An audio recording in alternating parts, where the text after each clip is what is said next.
Good evening, Malaysia, and followers around the world. Salam sejahtera, Malaysia. We are honored to have with us two distinguished gentlemen. Kehadiran dua ikon media ini merupakan satu penghormatan. Bukan senang nak cari taiko media sekaligus dengan kita ni. So, we are very happy. Let me introduce, actually they need no introduction lah. But for viewers from other parts of the world, let me introduce. Tan Sri Johan Jaafar has a distinguished career. He was the group editor of Utusan Melayu, the managing director of News Straits Times Berhad, the chairman of Media Prima Berhad. Tan Sri Johan, when I grow up, I want to be like you. Okay. he's also a sastrawan. Okay. Ini artis lah ni, sastra, orang sastra ni. He has written countless books, countless plays, and countless poems. Okay. So he's amazing. Okay. Thank you for having me. Yeah, this is advertising. He's also an adjunct professor at UKM. This is the part I have to advertise. That is the catch. That is the catch. Datuk kan? We have to advertise for our alumni lah. Dr. Hussammudin, Yaacub, and I studied at UKM. So we are very proud to be alumnus of UKM. And I think tonight there are a lot of UKM graduates and students who are following this program. So welcome on board UKM. Johan is also a columnist with the Star. He writes beautifully in English and Bahasa Malaysia. Dr. Hussammudin is the chairman of Sinar Harian, which is the most popular Bahasa Malaysia daily in Malaysia. It is known for its independent views and its strong advocacy of strong issues. He's also the boss of Current Craft. He's the publisher and a businessman, and he has published many books and many magazines. And obviously he has a record which not many people in Malaysia can match. And that with this, let me get on to the program. Now, Dr. Husham, yes. You have launched your program lah, this campaign untuk mencegah dan berantas korupsi. As I said that the problem in Malaysia, corruption, bukan sahaja menjadi gejala rasuah, tidak lagi, tapi sudah jadi pandemik macam virus COVID. Is it that bad? And that what is the perception at the position that we are in now? The problem of corruption in this country. We start up with Dato, and then Tan Sri, you can join in to give your views on the status and where we are now in Malaysia. Okay, to me, I agree with you, brother, that rasuah or corruption is a pandemic in Malaysia. It has become a culture, and I think it has really been entrenched into the society. I think it's part of the ecosystem. So corruption is so rampant that you know what triggered me to come up with this. When a good friend came and see me a few weeks back, he mentioned, you know, brother, my son has some problem with his eyes. He would like to see a specialist in the government hospital. So I tried on my own. Mm-hmm. The appointment is 1 year from that date. Mm-hmm. Then someone told him, the clerk in the hospital told him, you want fast track? Bayar sikit lah. Okay? So I think if at that level pun sudah ada rasuah, and I think this is a known secret lah. I think we cannot be in denial anymore lah. Yep. I mean, you see, people say politicians are corrupted. Actually, it's not only politicians. The people are corrupted. We allow corruption to happen. It's in the system, it's in the government, even in swasta. Even if you deal with banks, if you get a loan from the bank officer will assign the legal company that handles your conveyancing. And semua ada accounting. And jadi if this, and if you see, I am 66 years old already. I came from still young. Still young, betul. Si ada fire ni, Tan Sri dia ada fire ni. I'm much older. I mean, I'm a year older than you. I can see the development. You know, when I came from Kota Baru, where the situation was different and it's getting worse and worse.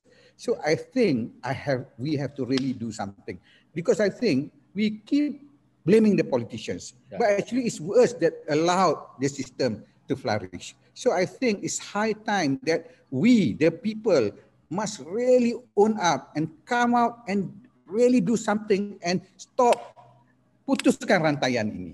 Let me putus. I mean, everybody must come out now. Because if you remember, 10 years ago when Bersih started, Bersih 1, Bersih 2, I think they managed to gain some headway, but because the players, the politicians, that who pun tak berapa bersih juga, it came back to the whole same thing. So now we have to change the ecosystem.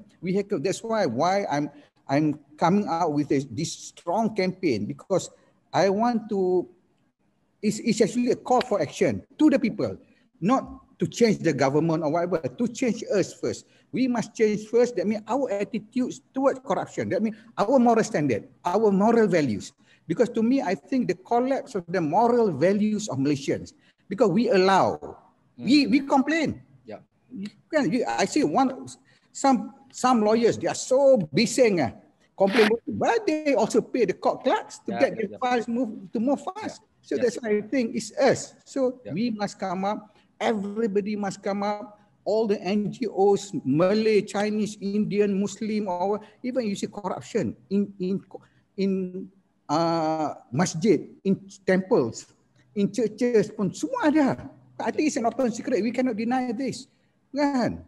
It's not just the taker, but it's the giver. It's the giver. So, because we are the giver and we are also the taker, and because we breed taker, then taker sometimes will also become giver again, because it's the ecosystem.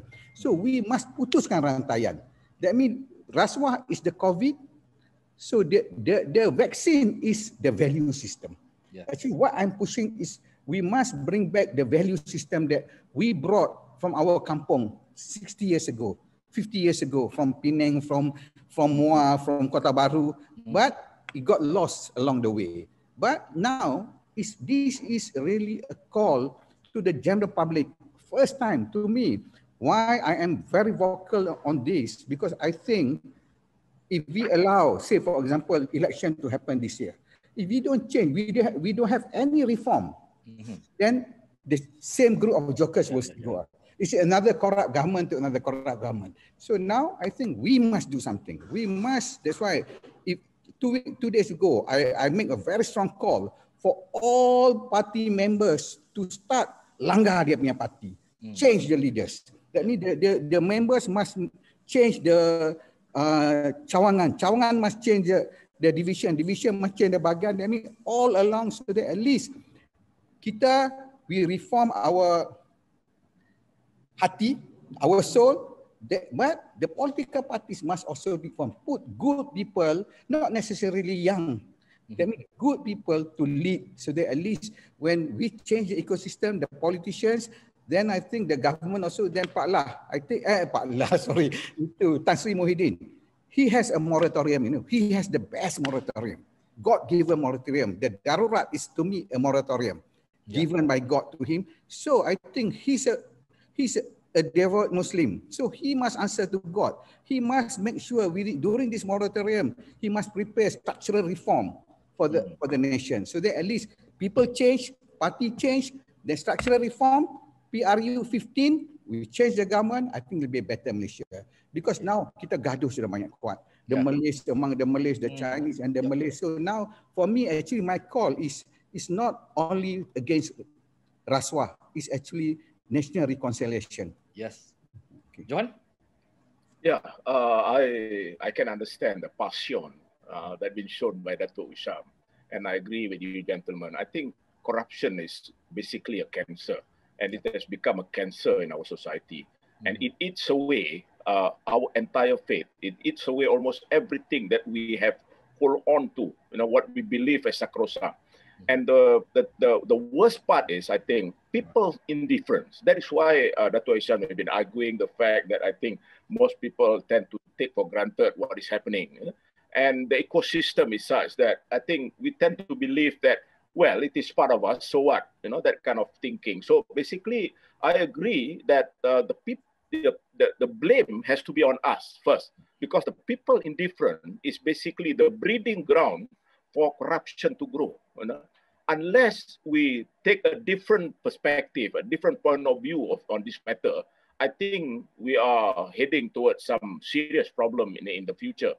But more importantly, I think issues pertaining to integrity, transparency, and the value system that we have been arguing all along, I think that is where the problem is.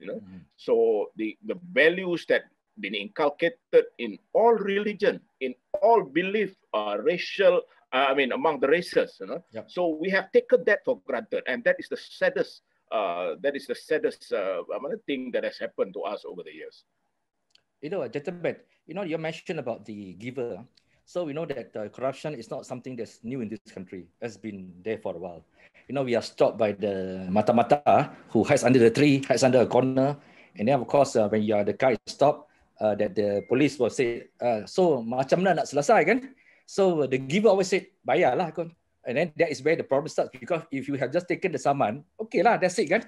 And of course, you mentioned about lawyers. It has always been talked about of how files can move, files can go to the top in court, the kind of thing. We have heard of these stories, this anecdotes. Yeah. Okay, now, Indonesia is the corruption is very strong there. The famous Bisa Diatur kan Pak? Now, and then it's also quite a big problem in the Philippines, a big problem in Thailand.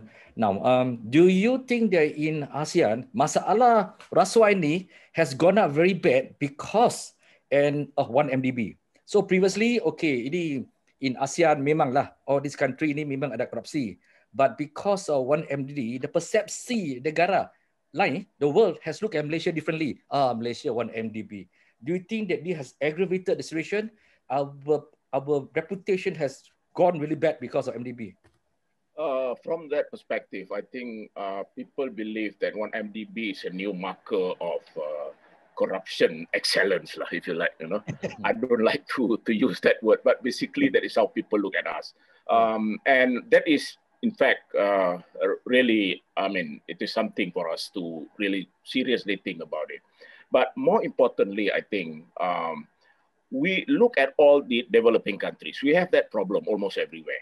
But look at Indonesia. For the last many years, things have changed so much. Pick KPK, Komisi Pemberantasan Korupsi in Indonesia. There's a lot of things that is happening there. And more importantly, it's among the people. What happened was in 2012, I think at the time, Dato' Hussam was with me. We were with panel pencegahan rasuah. We were there, and when I was in Indonesia, we met with the KPK people. But one of the things that struck me was the commitment by the people. Suddenly, people realized that we have to fight this corruption together with KPK. And what happened? There was this idea about setting up a new headquarters for KPK. But unfortunately, the Dewan Perwakilan Rakyat Indonesia was not able to fund because I think of financial problem or whatever. And then people suddenly raised and came out with this idea about collection. And that is where the coin untuk KPK came into being. People were donating, people were thinking about sponsoring the setting up of the new headquarters. Now, from that perspective, I believe it is people's power that can change that. The perception, all of us knew that Indonesia have always a massive problem as far as perception about corruption is concerned. But things are changing for the better in Indonesia. And of course, when you talk about Malaysia, yes, we have had our problem, but basically what MDB changed all that. It is a new dimension. People look at us from a different perspective, and it has become the biggest scandal in the whole wide world. It is something that people were looking at us negatively, and it will remain there until and unless we do something about it. Yes, and I agree with Dato' Sri Wong that we have no choice but to ensure that such a scandal would not happen again, because we cannot live for another 100 years and live with that kind of perception. You know that Hussam brought up this the need to have clean politicians, people of good caliber, of good morality. It's important because, you know, at the lower ground, if I'm just a constable and that I'm a clerk and that I'm only earning so much, and then that I know that living in the city is very expensive, I got a lot of children, and then I would say that apa ni, ini YB semua, datuk-datuk pun diambil pun, dia pun sapu. I nak ambil sikit saja untuk bawa anak saya pergi makan KFC, McDonald. Takkan ini pun tak boleh. So that moral standard and the benchmark is missing because that we are not, we do not have high moral politicians now. This is important because, you know, I just want to mention a survey carried out by the Transparency International Malaysia, where they says that they conducted a survey and they found that 39% of Malaysians strongly believe that corruption is on the rise, okay? And 36% believe that the MPs are corrupt, okay? MPs for some reason are in this category. And of course, you have the police, customs, and so forth. Now, some felt that maybe our MPs are too poorly paid. If they are decently paid, like all professionals, you know, if they are well paid and decently paid, they will make sure that, look, I don't need to get funds from my supporters, you know, the kind of operations thing. And like in Singapore and Hong Kong, they are well paid. So you don't need to look around for money to sustain your operations, you know. Is it the logical or does it work to give more money and allowances to MPs and ministers, and that will cut corruption? Sebelum Datuk Usham jawab, let me look at that issue. Okay. You see, there is no guarantee that how much you pay for our civil servant or whoever will stop them from taking bribe. You know, that is not a guarantee. Sometimes rich people, they are already rich. They are multimillionaires, and when they are in the government, still they are corrupt. You see, that's no guarantee. Yeah? So basically itu bukan alasan. Dia tidak jadi satu sebab kenapa corruption boleh. But you see, look at Singapore. Probably the ecosystem is different because the belief that you cannot be corrupt in Singapore. If you are a leader, you must be incorruptible. So I think that, whatever the action taken on those people who are perceived or those people who have, taken bribe or whatever in any form, basically, they have been taken to court. They have been dimalukan, you know, and because of that, we have a situation, we have a culture whereby this najis rasuah is not as bad as probably the other countries in Asia, in Southeast Asia. In fact, Singapore is almost like squeaky clean as far as corruption is concerned. Yeah. Okay. To me, I agree with Tan Sri. There is no guarantee. Human greed will always be there. But I think the vaccine for this sickness is value system. The planting of the value system into the heart of every individual according to their various religious beliefs. Because to me, I'm a Muslim. Yep. I'm a Muslim. Honestly, I think a lot of people will be angry with me if I say this statement, but I don't mind saying it. I think we have failed big time to put the SOP or the manual as mentioned in the Quran into the heart of the Muslims. Because I think in Islam, we always believe in rezeki. Kan? And we also must be thankful, bersyukur. Kita mesti ikhtiar, kan? Then we must reda. That mean reda apa Tan Sri kau English? Saya dah berkarat. You acceptance lah, penerimaan lah, acceptance lah.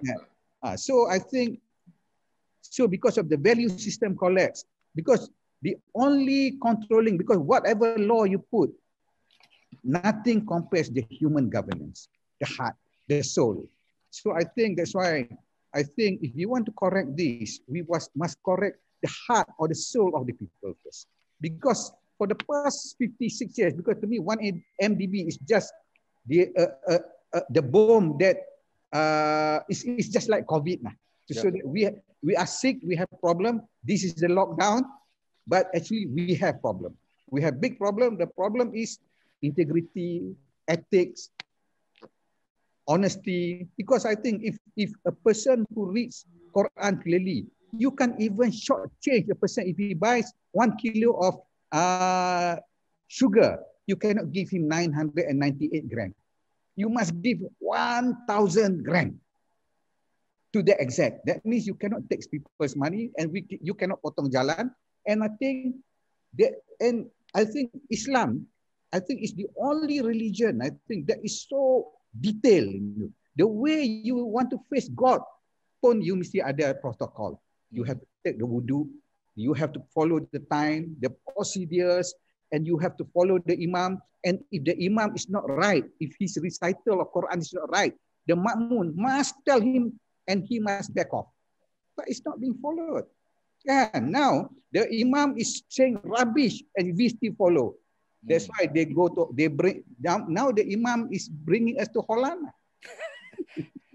Datuk Sri, I want to ask Datuk Hisham. I say, okay, you look at Malaysia now. You know, religious city is rearing its ugly head.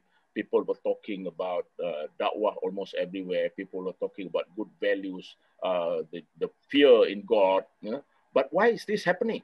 I mean, on the one part, we have, say, a different Malaysia altogether. This has become almost like, you know, I don't like to use this term, but towards Talibanism, you know. Yeah. So much so that we believe that everything must be defined by religion. And yet, as you have,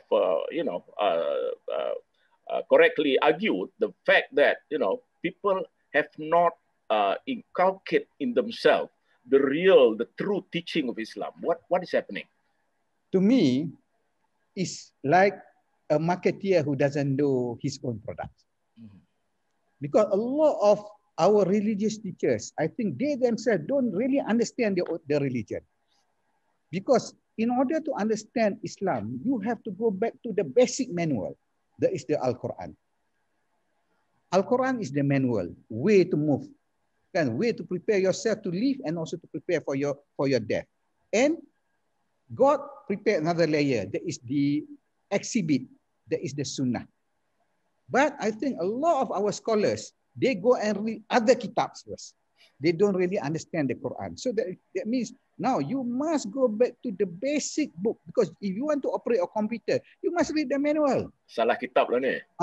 Salah kitab. So then there is one way. Then since knowledge pun tak cukup, and second, the way the knowledge is being presented, you don't priority what should be prioritized.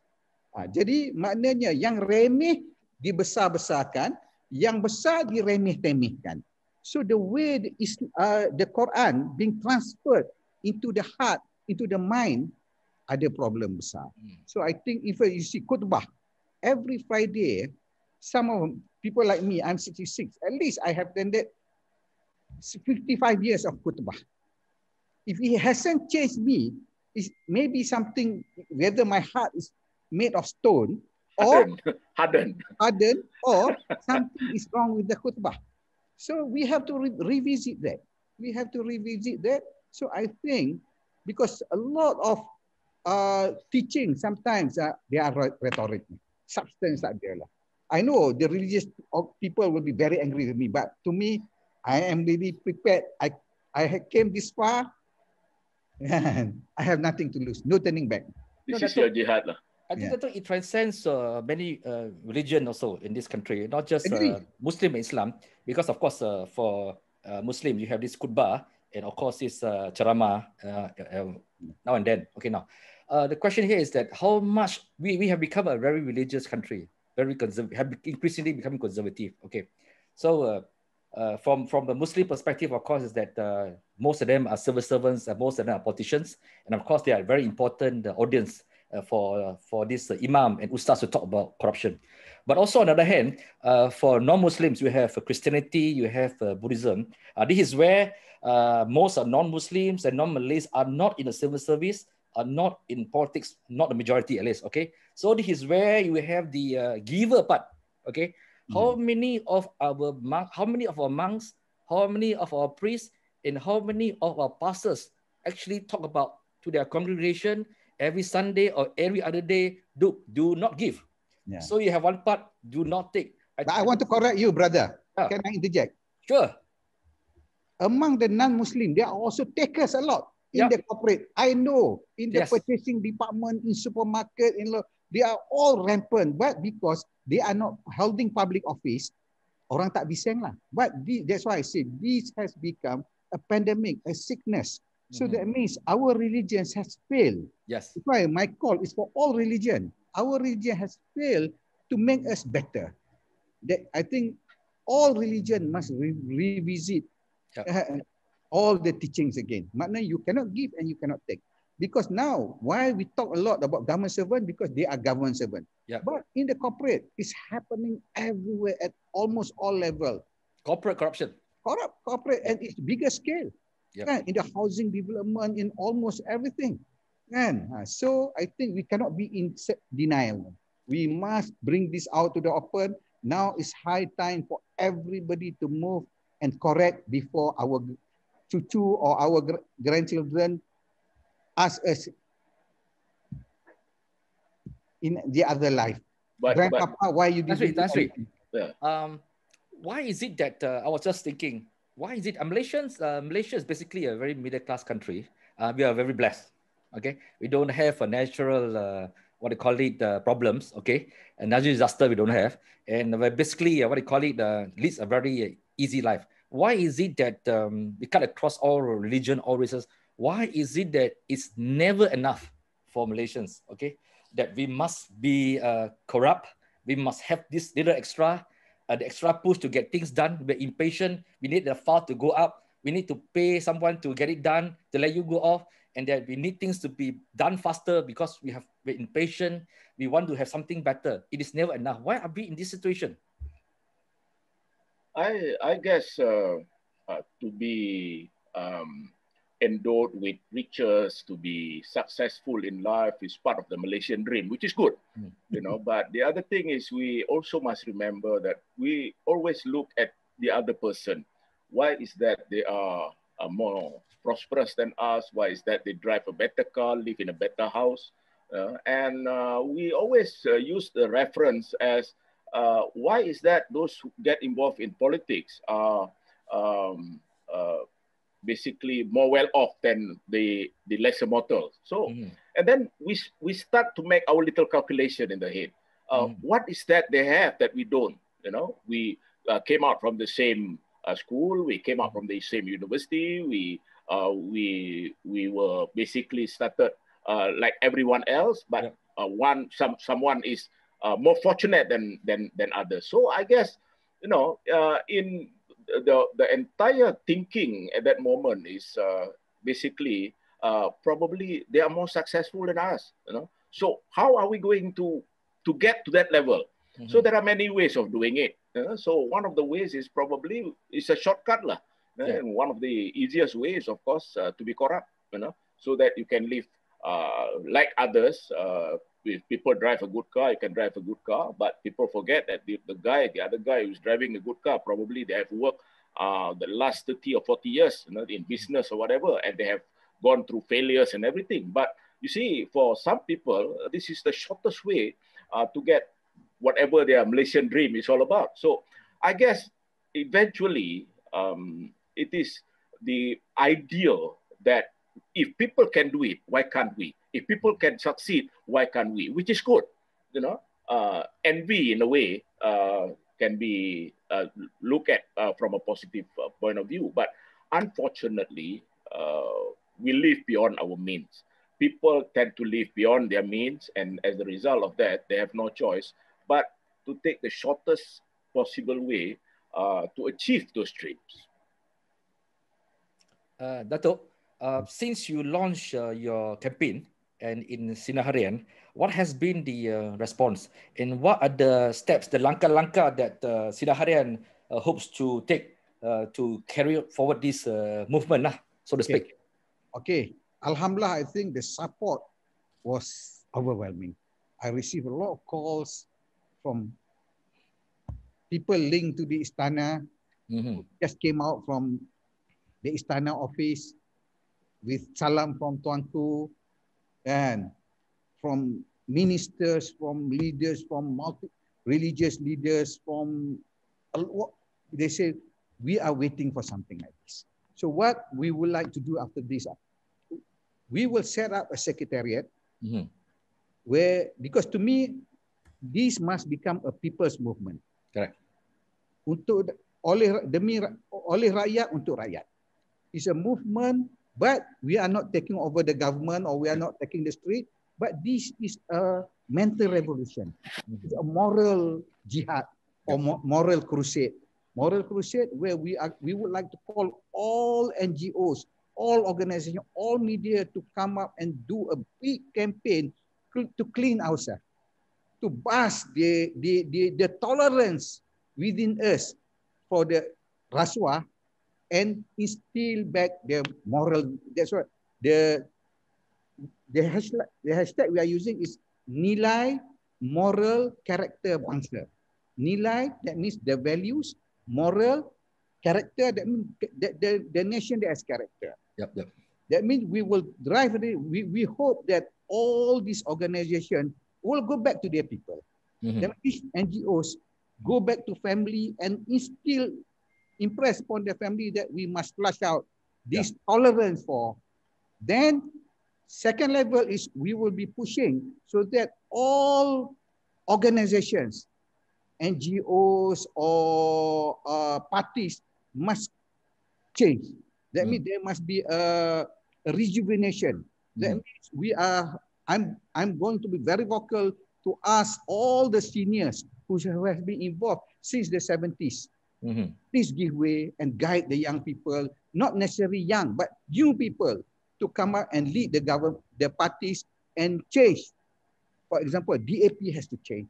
PAS got to change. UMNO got to change. Even PKR got to change. Amanah got to change. MCA, all the party, if they are sincere, I'm calling all the leaders, they have to accept, they have to be responsible. Because to me, leadership is not about rights, it's about responsibility. So everybody must be responsible. They have done their part. They have been successful on the past, and on the past 20 years they failed. I time that new people must come up, and each parties, even the AP, must tweak. Because like, for example, why I quote the AP? If Lim Kit Siang or Guan Eng is still there, the Malays will never accept the AP. Whereas there are a lot of good people inside there. As long as Haji Hadi or his gang in past, a lot of non-Malays will not accept. Whereas there are a lot of good people in past. Same in UMNO. As long as Zahid or Najib or all his gang ada, you deprive the opposition for their. And same for PKR. There are a lot of good people in PKR. Anwar must go. Anwar must go. Then let the party. Then within these 6-7 months, Muhyiddin must really prepare the country so that PRU 15, this party will have a fair election. Whoever the people choose, then there will be sinar for Malaysia. We hope. But the people must change. That means we really go all out for, that means I hope this movement, this peaceful movement will become a pressure group for us to really take action. Take serious action on corruption, flush out the acceptance, and also punish the present people. So that means we must pressure, that means yang mana sudah ada kes cepat. Kalau sudah bersalah, appeal must happen the next month. That means the pressure must come from the people, but peaceful pressure. We are not taking over SPRM. That means, so if we move in a concerted effort, within 1 year, inshallah, we can flush out this. That means awareness. But it must happen on the corporate also. Then government servant must really stop. Own up. Because tak cukup you pergi Mekah or derma, you cannot clean up. Because rasuah, the dosa is zalim. Not only keji, it's really zalim. So I think there must be a concerted effort, and I will use whatever resources that I have to back up. I have no political interest. But I want, at least I can answer to my great-grandchildren that I use whatever position, that the privilege that I have to flush this out. And I think yesterday, Tuan Mahathir wrote me a letter. He also support this. And so I'm going to push this out. But what I would like to, I think everybody must come up, not for me or for whatever, for our cucu, for our nation. Dato', can you share with us briefly what did Dr. Mahathir wrote to you about, if you don't mind? Briefly. Okay, he told me, he one piece of paper, he say, he's old, but he agree with me that what I'm doing, but he has done what his part, and if we don't do anything, another corrupt government will take over another government. So he said he would like to listen to me what I have in mind. Ya, So bagus this ni. is what I have in mind. What I have in mind is I want to mobilize. I want to call for action. I use the word call for action for everybody to come up together for this crusade to flush out rasuah. Not to go and take over SPRM punya job. To flush out the acceptance of corruption practice. Stop accepting leaders that caught up. Flush the leaders. Push. That means we must bring back the responsibility, not the rights. Because the problem with orang putih is human rights. But from what I understand in my Quran is human responsibility. Responsibility to us, to God, and to our other fellow human beings. We must do this. Together we must do it for the sake of the nation, for the sake of our children and grandchildren. In fact, your movement is good for the anti-corruption agency because you are supporting them and playing a complement role to support. Yeah, Tan Sri Johan, you want to say something? Yeah, I think this is equally important. I think we must support MACC.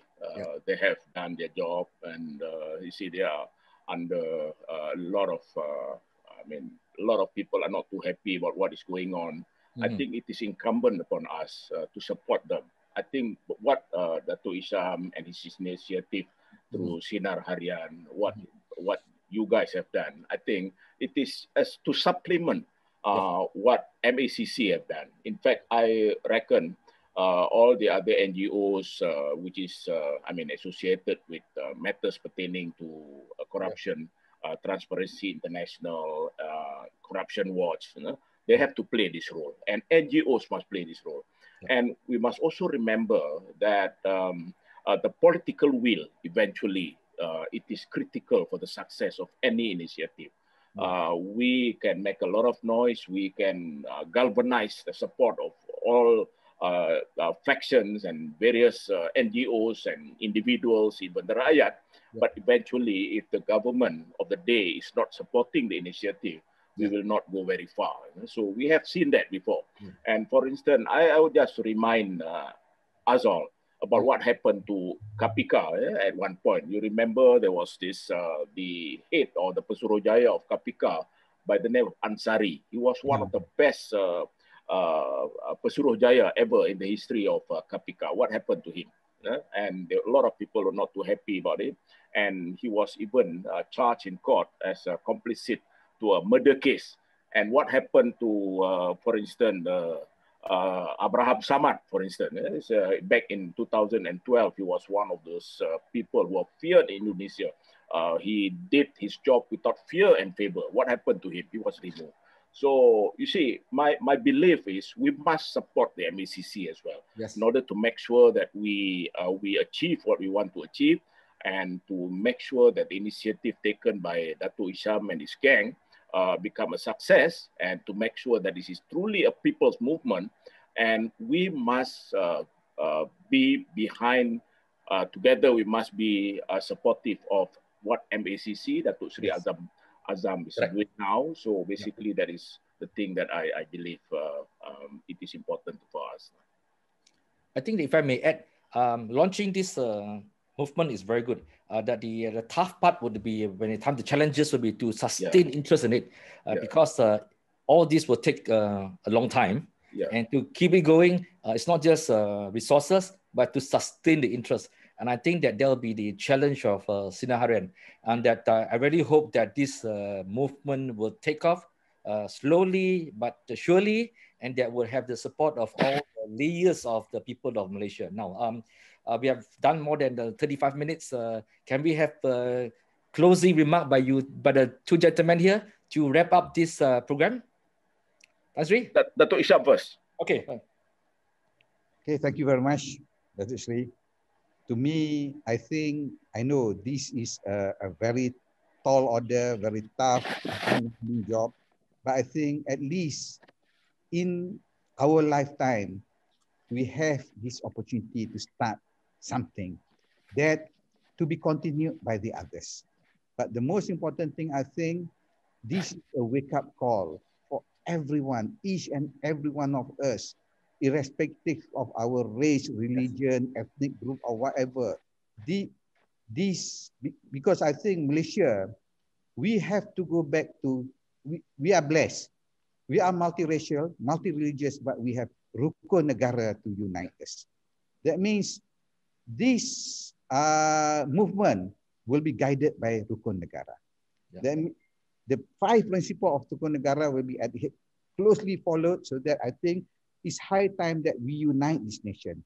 Politics has split us, and the way religion has been used as race and religion has been used to garner support has actually almost destroyed this country. It's high time that we, the people, own up and put everything on to the right perspective. Because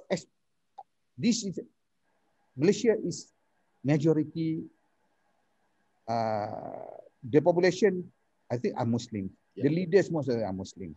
So that means it's the responsibility of us, the Muslim, to prove that Islam is the religion of peace.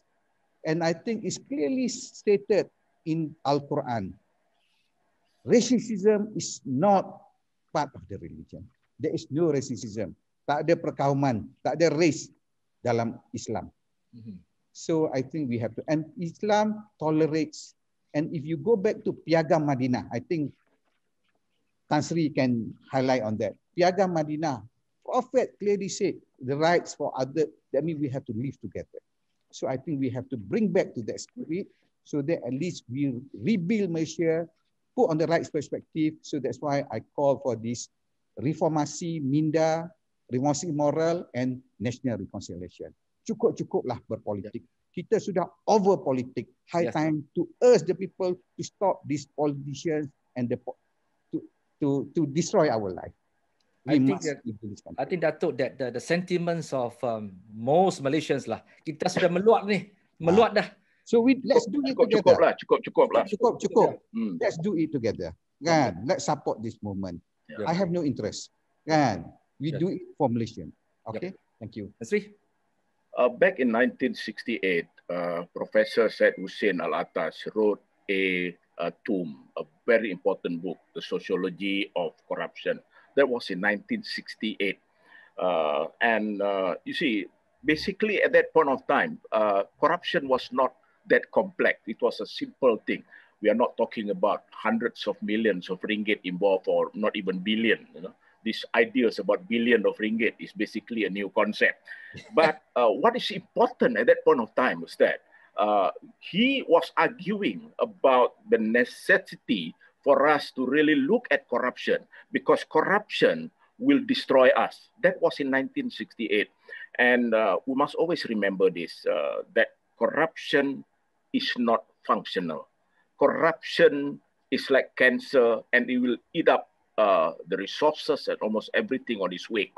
And my takeaway from this discourse and discussion about corruption is that I think until and unless we ensure that our people have the right set of mind, the right perspective about how we look at corruption, we will not win this war. And we should not be making heroes of those people who are being charged in court, who has been found guilty, because that is part of the whole mindset and the whole values that is totally unacceptable and wrong. But as far as people are concerned, I think people have come to a point whereby people will support any initiative, because there is a lot of cynicism about where do we go from here. You know, so dah banyak kali dah kita cakap benda ni dah jadi bosan dah kita dah. You know, corruption is almost like, as you guys pointed out, that it is almost embedded into the culture. So there is nothing that we can do, but we can make the difference. We can make the change, and I believe in that. So I think what is important for us at this juncture is to make sure that this initiative, it has been started already, and we have to take from where we are going to take this initiative. And it is a long way to go, and the road is not easy, but I think with the support of almost everyone, we can make the difference. There is, you see, it is the people that can make the difference. So the election, I mean, the general election in 2018 has proven that people have made up their mind. It is almost unthinkable for the last 60 years they would change a government. And part of the reason for that change is because of the perception of corruption. So I think they have made that important decision. They have shown us the way. And I think that sends shudders to almost every politician and every political parties. And because of that, I think if we make sure that this movement, this jihad that Dato' Hisham has started, if we do it in the right way, I think it should be something that it is part of a legacy, and people will always remember the movement as part of the people's movement, not just as a political movement, but a people's movement, because we believe in an equitable Malaysia. We believe in a prosperous Malaysia for all. That, I think, is the basic principle that we have to hold on to. Thank you. Thank you so much, Tan Sri and Dato'. I want to record my appreciation lah, kerana taikor media saya ni sudi meluangkan masa untuk menjayakan program ni. Yeah, so we are honored to be here. Thank you very much. We wish Dato' and Sina Harian the best. And as they said that we must support the program. We will support him. We will support him. Must, yes. The gerakan anti-rasuah ni. And remember, most important, hashtag character, nilai, moral dan bangsa. That's a great hashtag. And then we will spread this message across. Thank you very much to the two gentlemen, to my followers. Good night. And please remember to like, follow, and share RealChunWai. Thank you very much. Good night. Good night. Good night. Good night. Okay.